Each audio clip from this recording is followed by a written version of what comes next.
Nilesh Shah, Managing Director and CEO of Envision Capital. Nilesh Shah, I've always said that you're one of the best stock pickers, but looking at your track record, I'll have to soon start saying that you are the best stock picker. Thank you. I mean, I'm not too sure whether the best and all of that, but I think these are just, phases where you probably at some stage... Of you always getting it right.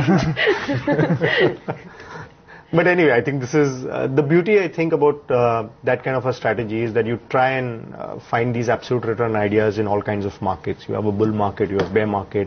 Neither of the situations are permanent. But I think if you do your homework well, carry some conviction, I think finally it results into some kind of alpha. So let's talk about the Nifty first, because it seems like we've gotten into a bit of a limbo. I don't know whether it's Iraq or crude oil or whether the rupee gaining back, or is it just that the market needed to pause before the big event, which is the budget next. What's the sense that you're getting? Could this pause last longer than one wants? Very unlikely, I think, that the pause will be longer. The reality is that Indian markets have gone into a bull market, a decisive bull market. The fact that even before the election outcome came, we were probably the only significant emerging market which made a new high. We were the first to kind of really take out the old highs. We've done that over years of consolidation. So I think we are in a multi-year bull market. There's really no doubt about that. And in bull markets, corrections are sharp. They don't kind of long for very, very long time. And I think these corrections are relatively small, while the anticipation or the expectation is that the corrections will be large. But that really doesn't happen in a vibrant bull market. So you're saying we could see a meaningful new high before the budget? I'm not too sure about the budget part of it, because that's hardly, maybe 10, 15 days away. So I'm not too sure whether we would make significant highs from here. And looking at some of the variables and some of the issues which are there around, it's unlikely that we'll make a very significant high from current levels. But I think it's good if the market consolidates before the budget. I think it's also good that the markets do take a pause. I think it puts some additional pressure on the government in terms of really making a very aggressive budget, a big bang budget. I think if everything is fine, I mean, let's assume that equity markets are fine, bond markets are fine, forex markets are fine, then, a sense of complacency creeps in saying everything is good. Where is the need to do something really, really big at this stage? Let's take stock of the situation and maybe wait for, somewhere down the line to kind of make those big bang announcements. Wiseman once told me on D Street that good news and good prices, they rarely come together. Right now, news is good, opinion has changed, sentiment is strong, participation is back. But what about prices? No, Nikhil, I think that's probably the biggest concern or a challenge right now. And while we kind of really talk about the Nifty and things of that kind, but if you really look at the BSE mid-cap index, the biggest bull market before this was 2007. 22nd August 2007, the BSE mid-cap was at 6,200. And in a span of 4.5 months, by 4th January 2008, the BSE mid-cap was at 10,100. That was the kind of huge euphoria or exuberance you'd seen that. Look at the situation now in 2014. Sometime in maybe February or so, early February, the mid-cap index 61, 6,200. A week before, last week, the mid-cap index was already at 9,200. In a span of 4 months. It's the same velocity, the same extent of move, and we know what happened post January 2008. So I think that's clearly the big challenge. I don't see a repeat of 2008 and 2009 happening. But I'm just trying to kind of indicate the kind of price move which has happened, the velocity with which it has happened, the time frame in which the two moves look so similar. And so let me give you a historical data here, since we're talking history. In 2007, the P for the mid-cap index went from about 14 to 25. Right now, the P for the mid-cap index is still in teens. So in terms of evaluation comfort, some would argue that, look, the mid-cap index could go a long, long way, and it will be a knife to compare what happened in 2007 to versus what could happen in 2014. No, fair enough. And I think that's the good part of it. It's just that the extent of price moves and the time span in which it has happened, it needs to probably just take a pause. And that's why I said this, I don't think you're going to see some massive sell-offs, massive corrections. It's just that it will be even more healthier for the market to basically take some kind of a pause, wait, see how it is, see what the budget has in store, and then really chart out its next course of action. Do you see a meaningful correction from here, pre-budget, post-budget, whenever? I shall really depend upon the kind of price points at which we are or the index levels at which we are. So let's assume hypothetically we kind of breach even 8,000 on the Nifty before the budget. And the budget really does not have something big bang. I mean, let's assume that the budget falls short of the street's expectations. It might still be a good budget. Fundamentally, it might still be a good budget, but might still fall short of market expectations. That could be a trigger. Or it could even be the geopolitical situation. I think if we probably go back to about 72, 7,300, we would have corrected about 5 to 7%. I think the ability of the market to absorb any piece of bad news, I think, is much, much higher. I think the immune system of the market will actually be a lot better. Versus if the Nifty were to go in, say, in the next 1 week to 8,000, then I'm quite sure that there's very little ammunition left for the market in the short term. If I look at the three markets, equity markets are at a record high. Currency markets have reversed and yields have not come down. So the three markets are telling me three different signals. Why is that? Well, I think if you really look at both the equity markets and the fixed income market are virtually giving you the same signal about yields optimism. Are at above 8.6%. That's hardly a drop. But from 9%, they're down to 8.5, 8.6. So I think that's a good kind of a come off.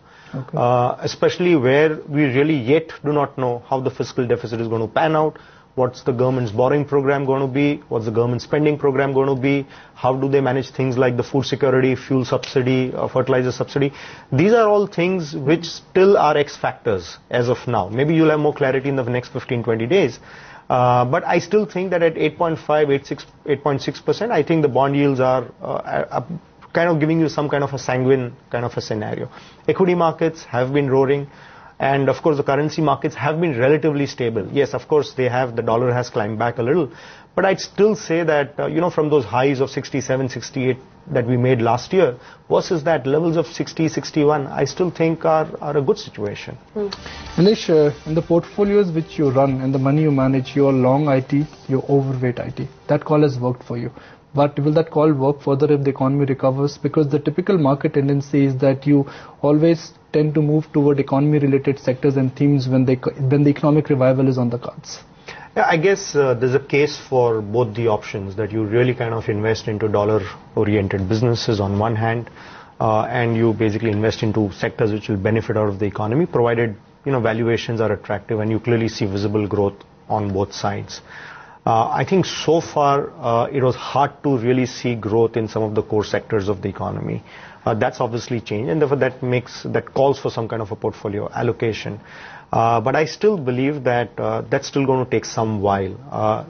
Unlikely that in FY15 you would see a dramatic reversal in the performance of core sectors from a pure fundamental performance. Surely prices are going to run much before the actual performance changes.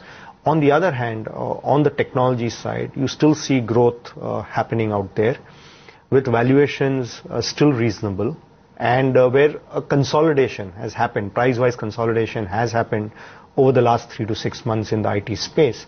So I clearly still think that one should continue to look out for opportunities on both sides of the market. Are you happy with the appointment of Vishal Sikka at the top at Infi, and does it continue to be a top pick in the IT space? Well, this is the best decision that Infosys could have taken. I mean, before this development happened, I think they were getting criticized for not getting a non-founder as the CEO. Right. They were basically kind of getting criticized, saying, why is the appointment of a CEO why is there so much of public debate about appointment of a CEO? Why are you kind of advertising in such a big manner and things of that kind? And there was an exodus of a lot of people. So I think they were getting criticized for that. I think the Infosys board, the Infosys management honestly has taken a big, bold, brave call in terms of getting in somebody who's got an experience on the product side to come in and head a services organization. Maybe this is something which was always aspirational for Infosys, that we need to clearly move into the product side, we need to move into really the top-end technology side, rather than kind of being in this dollar per hour game. And I think they have taken this decision now. Now, whether Mr. Sikka delivers, not delivers, that is only time will tell. But it's a risky proposition, It is a risky proposition, but the services business is all about the people, it's all about the leaders. So if you really look at it, for example, may not be directly correlated, but you look at TCS, I mean, prior to the current CEO, prior to that, where was TCS, and look at what a big difference has Chandra made to TCS. I mean, look at the re-rating which TCS has undergone. True. You look at HCL Technologies. I mean, prior to Vineet Nair being the actual CEO, and look at the era when Vineet Nair became the CEO, he towed a very different line. He thought lateral. and look at where it is today. You look at on the banking side, I mean, IndusInd Bank, look at what Mr. Atul Sopti has done. Yeah. So I think in a services business, the CEO makes a huge difference. And I don't think a lot of things which look very impossible are really as impossible, because that's where what great leadership is all about. Why go that far? I mean, look at RBI. How things have changed for RBI ever since, Governor Rajan has come. I'm just going to mark the rupee because rupee has corrected further. Rupee has now corrected or has declined for the third day on the trot now. You could blame it on geopolitical concerns. You could blame it on simple mean adjustment. A weak rupee or rupee sub 60 rupees is actually good for us. That will not disturb the trade balance picture. Okay, Nilesh, let's talk stocks.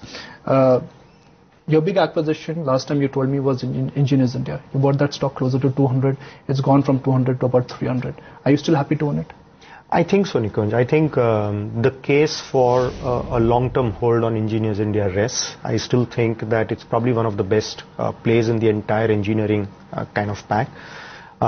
It's kind of a proxy on the entire hydrocarbon sector in India. So if you really see the investment cycle kicking off in the hydrocarbon sector, Engineers India will be a disproportionate beneficiary of that.